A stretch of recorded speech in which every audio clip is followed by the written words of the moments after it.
Соңғы сааттарын қалынған қабарлармен таныштырып баштайбыз. Аты жөнім Айгерім Жанықол, құтман кечіңіз менен. Қазақстан тарап ар бир 2-3 сааттан саналуу гана автоунааларды өткөрүп жаткандыгы айтылууда, бирок 100 мет сүт ташыган фуралар дагы деле токтоп турат. Бул арада экономисттер ишкерлер миллиондогон сомдорго зыян тартып жаткандыгын айтышууда. Бишкекте болсо онкологиялык борбордун капсуласы коюлду. Алмазбек Атамбаев ушул эле күнү мамлекеттик тарых музейин реконструкциялоонун жүрүшү менен таанышты. Ал эми өлкөдөгү абактарда добуш берүү жүргүзүлдү. Шайлоодо болсо өлкөдөгү коопсуздукту 10 миңден ашык милиция кызматкери камсыздамай болду.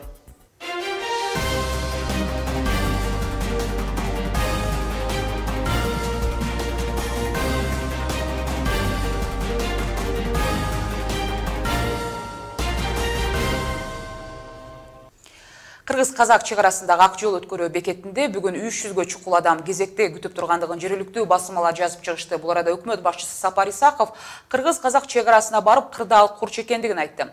Ал эми буга чейин казак президенти менен макулдашылган деген маалыматтын жалган экендиги дагы деле айтылып бүт элек. Нускайым Дүйшөбаева чек арадагы абалдын улай эле ошол жалган делинип жаткан маалымат кандайча чыгып жаткандыгын билип көрдү. Нускайым Кыргыз-казак чек арасындагы абал өзгөрүүсүз калып жаткандыгы айтылууда. Учурда эки өлкө ортосунда ак жол өткөрмө бекетинде да унаалар жана адамдар топтолуп тургандыгы кабарланат. Бирок адегенде макулдашуулар туурасында тактап алсак, жооп ала алдыңызбы ошол эле премьер-министрдин өзүнөн же болбосо алардын жардамчыларынан?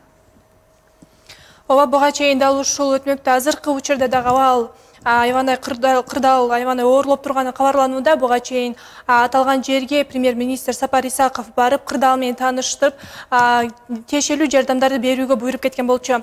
Ал эми дал ушул келишимдин чындыгына тууралуу жана сүйлөшүүлөрдүн жүргөнү тууралуу сереп салсак, буга чейин Сапар Исаков премьер-министр Сочиге барган сапарында Казакстандын премьер-министри Нурсултан Назарбаев менен сүйлөшүүлөр жүргөнүн кабарлаган болчу. Бирок аталган кабарды Казакстандын премьер-министри Бактыжан Сагентаевдин маалымат кызматы да ушул Сапар Исаков менен болгон сүйлөшүүлөрдү төгүндө мындай чындыкка жатпай турганын билдирген болчу. Мындай билдирүүнү алган кыргыз өкмөтүнүн маалымат булактары жана ошондой эле социалдык тармактарда айрым жарандар бул Сапар Исаковдун жумуштан кетүүсүн талап кылып чыгышкан. Бирок бул мындай билдирүүгө Сапар Исаковдун маалымат каражаттары маалыматтык бөлүмү жооп кайтарып, мындай чындыгында жолугушуулар, сүйлөшүүлөр болгондугун айткан болчу. Дал ушул маалымат бөлүмүнүн жетекчиси Гүлнара Төралиевадан биз маалымат алган болчубуз. Көңүл бурсак. Находясь в городе Сочи, Сапар Исаков Сочиде болгон сапарында чындыгында кыска сүйлөшүүлөр жүргөн. Сүйлөшүүлөрдүн натыйжасында тиешелүү буйруктар берилип, өкмөттө кырдаал жакшырган. Бирок бир күн мурун аталган жерде кайрадан абал оорлоп жатканы кабарланууда. Премьер-министр абалдын өз жеринен кабар алып, тиешелүү жардамдарды берүүгө үндөнгөн. Мына жогоруда Гүлнара Төралиева чындыгында бул пикир алышуу болгондугун жана мындай пикирди Казакстандын президенттик бөлүмүнүн протоколдо жазылганын кабарлап өттү. Ал эми азыркы убактагы чек ара тууралуу айта турган болсок, буга чейин бир күн мурда дал ушул чек арада 5830 адам жана 48 автоунаа өткөнүн билдиришкен.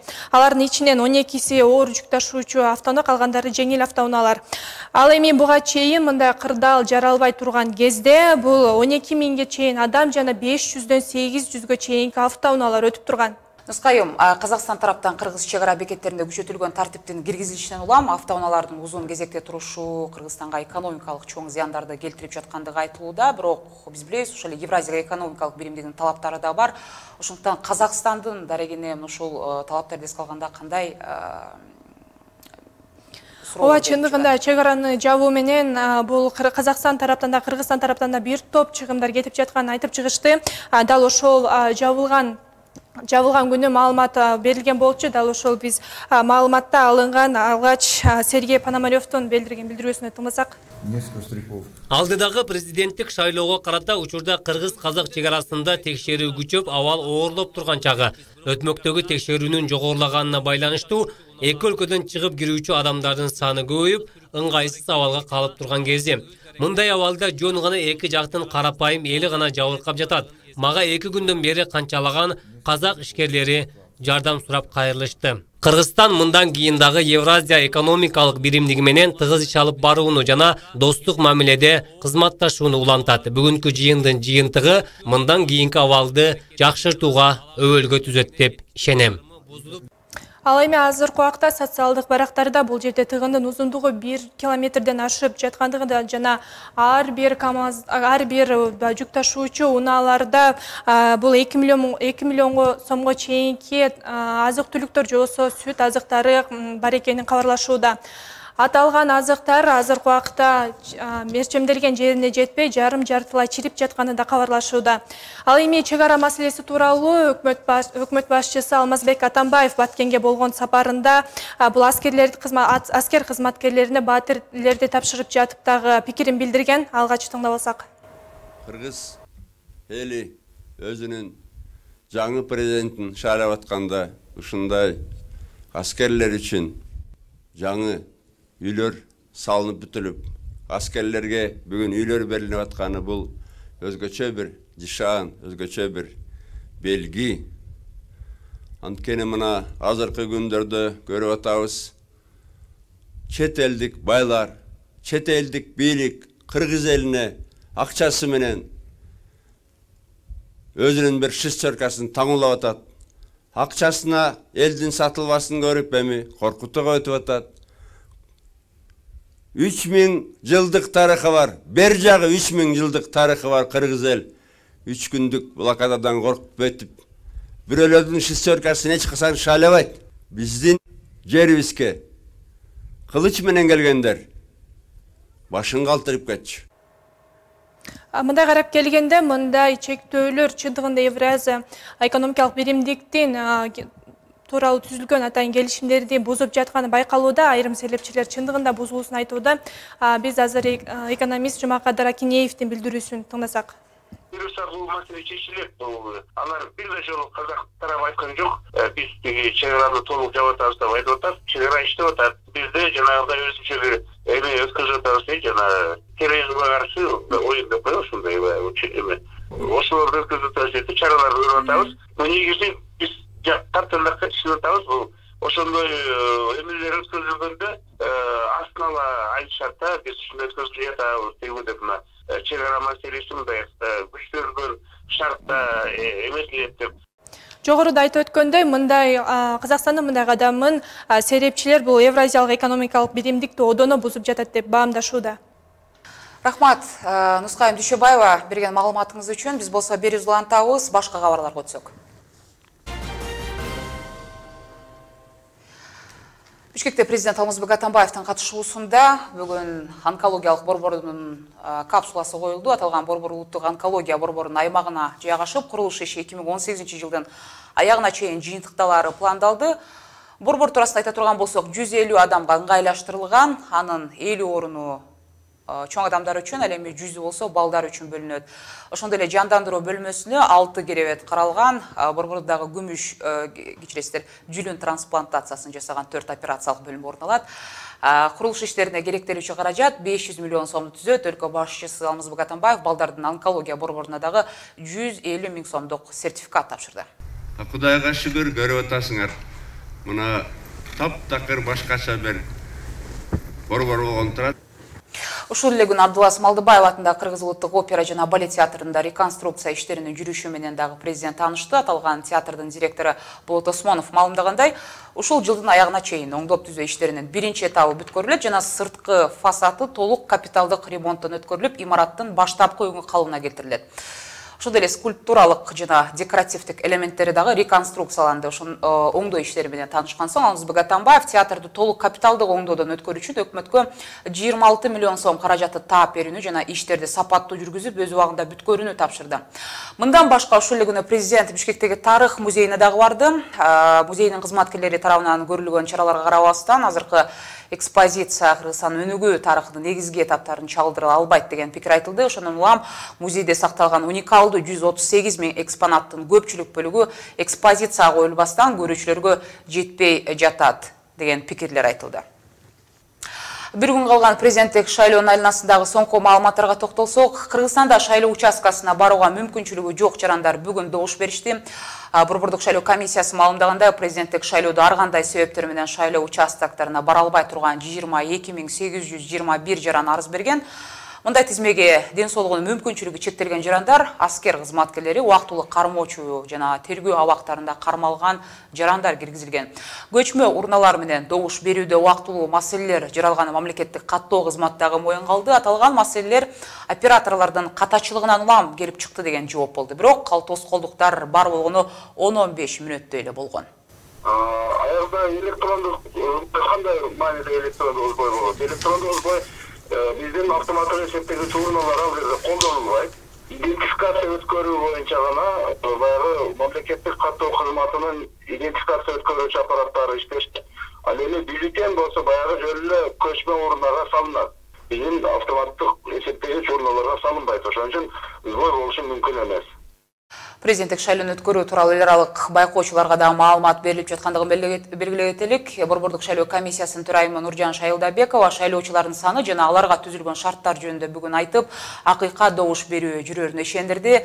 Төрайымдын айтымында таза шайлоо өткөрүү үчүн эл аралык байкоочулардын орду зор. Иш-чаранын жүрүшүндө мамлекеттик каттоо кызматынын жетекчиси Дастан Догоев идентификациялык аппараттын иштеши тууралуу да айтып берди. Кошумчалай кетсек, 15 октябрда болуп турган президенттик шайлоого байкоо жүргүзүү үчүн катталган эл аралык байкоочулардын саны 800-гө жетти. Соңку сааттарга алынган кабарларды баяндоону улантабыз, кийинки саналуу мүнөттөрдүн баяны. Америка Кошмо Штаты Иран менен өзөктүк келишимден чыгаары ыктымал, аны мыйзам чыгаруучулар 60 күн ичинде талдап, жообун бериши шарт. Бул арада Түркиянын лидери Режеп Тайип Эрдоган алардын Евро биримдикке мүчө болууга муктаж эместигин жана бул жааттагы сүйлөшүүлөрдү токтотууга даяр экендигин жар салды. Дүйнө сулуусу 2017 кыргызстандык сулуунун видео презентациясы интернетке жарыяланды. Америка Кошмо Штатынын президенти Дональд Трамптын администрациясы Иранга байланыштуу Американын жаңы стратегиясын жарыялады. Трамп өлкөнүн өзөктүк программадан чыга турганын расмий жарыялаган жок, бирок Тегеран өз мойнуна алган жоопкерчиликти аткарбаганын сынга алды. Ошону менен Вашингтон тарабынан аталган келишимдин шарттарын аткарбоосун чечүү Америка Кошмо Штатынын парламентинде калды. Депутаттар эми 60 күндүн ичинде чечим кабыл алышы керек. Эске сала кетсек, Трамптын бул пикири мамлекеттик катчы Рекс Тиллерсон, Пентагондун жетекчиси Джеймс Мэттис баш болгон бир катар чиновниктер колдобой турганы маалым болду. Алардын пикиринде Тегеран өзөктүк келишимдин шарттарын аткарып келген. Бул арада Ирандагы жообун бергенге билдирди. Аталган Дональд Трамптын пикирине карата. Алсак президент Хасан Роуханинин айтымында аталган документти жокко чыгарып салуу бир гана Трамптын колунан келбесин өзү билет бекен деп жооп узатты. 2015-жылы дүйнөнүн кубаттуу 6 өлкөсү АКШ, Орусия, Кытай, Улуу Британия, Франция жана Германия Иран менен мунасага жетишкен. Ылайык расмий Тегеран өзөктүк программасын кыскартып, ал эми батыш жооп беретинде Иранга каршы киргизген чектөөлөрдү жоймокчу болгон. Дагы бир дүйнө кабарларына токтолсок, бул арада Түркиянын лидери Режеп Тайип Эрдоган алардын Евро биримдикке мүчө болууга муктаж эместигин жана бул жаатта сүйлөшүүлөрдү токтотууга даяр экендигин жар салды. Бул туурасында РИА Новости жазды. Евро биримдик биздин күтүүгө мажбурлады, чыдап эле келе жатабыз, ошондой эле чынчыл болсоңор билдирүү жасагыла жана муну бүтүрөбүз. Биз силерге муктаж эмеспиз деп айткан Эрдоган Анкарада сүйлөп жатып. Түркия 1963-жылы Евро биримдик менен ассоциация бөлүү туурасындагы макулдашууга кол коюлуп, 87-жылы мүчө болууга арыз берген. Анткени менен сүйлөшүүлөр 2005-жылы гана башталып, пикир келишпестиктердин айынан бир нече ирет токтоп калган. Азыр сүйлөшүүлөр боюнча досьенин 35 беренесинин 16-сы ачык турат. Былтыр Брюссель шаарында Түркия Европага келген мигранттардын санын азайтууга көмөктөшөт деген шарт менен сүйлөшүүлөр жанданган болчу. Ал эми аталган өлкө менен Евро биримдиктин ортосундагы мамиле Түркиядагы төңкөрүш аракеттеринен кийин салкындап жаткан.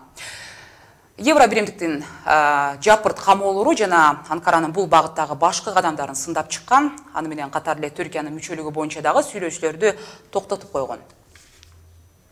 Эми Кыргызстандын өзүндөгү кабарларга келсек, 13 октябрдын кечинде Нарын шаарына Улуу жана Кичи Памир аймагында балдарды окутууга алып келген этникалык кыргыздарды облустагы өкмөт өкүлү Аманбай Кайыпов баш болгон жергиликтүү бийлик өкүлдөрү шаңду тосуп алышты. Бийлик өкүлдөрү памирлик кыргыздарды нарын жергесине келиши менен куттукташып, ал үчүн атайын иш-чара уюштурулуп, өнөрпоздордун концерти дагы уюштурулган. Эске сала кетсек, 11 октябрда Кыргызстанга Оғанстандагы улуу жана кичи Памирде жашаган этникалык кыргыздардын балдары, ата-энелери жана жакындарынын коштоосунда окууга алынып келинген. Жалпы 33 адамдын ичинен 17си 18 жашка чейинки балдар, арасында кош бойлуу 1 айым жана 1,5 жаштагы бала бар. Памирден келген этникалык кыргыздар жана алардын балдары Нарын районундагы Куланак айылына жайгаштырылаары пландалган. Элибизде көрүнүш үчүн да ичине бир коомчулук менен аралаштыралы деген максатта дагы биздин психологдор менен, биздин мугалимдер менен, ошол жаштар менен жаштар андай бир мероприятияларды өткөрүп, өзүбүзгө борубузга тартышыбыз керек. Коопсуз жана башка шарттар түзүлгөн. Ошо балдарыбызга ушул билим берип, окутуп, мектептерге кайбир иштерди жатабыз. Кошумча келсе, экспедиция дары-дармектерден азык-түлүк, кийим-кечек жана жылуу төшөктөрдөн тургандагы жалпы суммасы 7 миллион сомго бөлүнгөн 60 тонна жүктү улуу жана кичи Памирде жашаган элге мындан 4 күн мурун жеткирилген болчу. Эми чет жерде Кыргызстандын намысын коргооно жаткан Бегимай Карабекованын Кыргызстан тууралуу видео презентациясы туурасында айта кетелик. Дүйнө сулуусу 2017 сулуу конкурсунун YouTube каналындагы баракчасына ушул сулуу 19 жаштагы Бегимай Карабекованын Кыргызстанда тааныткан тасмасы жарыяланды. Ал Кыргызстандын кооздугун, жаратылышын жана тарыхый жайларын видеода айтып берген. My name is Begimay Karabekova. I have the honor to represent Kyrgyzstan. My country is a country of celestial mountains, glacial water and fresh air. My country is a country of beautiful people, delicious and satisfying food, as well as heartwarming traditions. Сулуулук конкурсу 20 октябрдан 19 ноябрга чейин Кытайдын Санья шаарында өтүп, 70 мамлекеттен келген бийкештер күч сынашат экен. Карабекова болсо Кыргызстан сулуусу 2017 конкурсун жеңип алгандан кийин дүйнө сулуулук конкурсуна барууга жолдомо алган. Ушундай кабарлар менен азырынча 11 каналын түз эфирин жыйынтыктайбыз. Аты-жөнүм Айгерим Жаныкул. Бардык кабарларды сиздер интернеттеги 11 чекит KG сайтынан дагы окуп турсаңыз болот. Кайрадан амандашканча саламатта калыңыздар.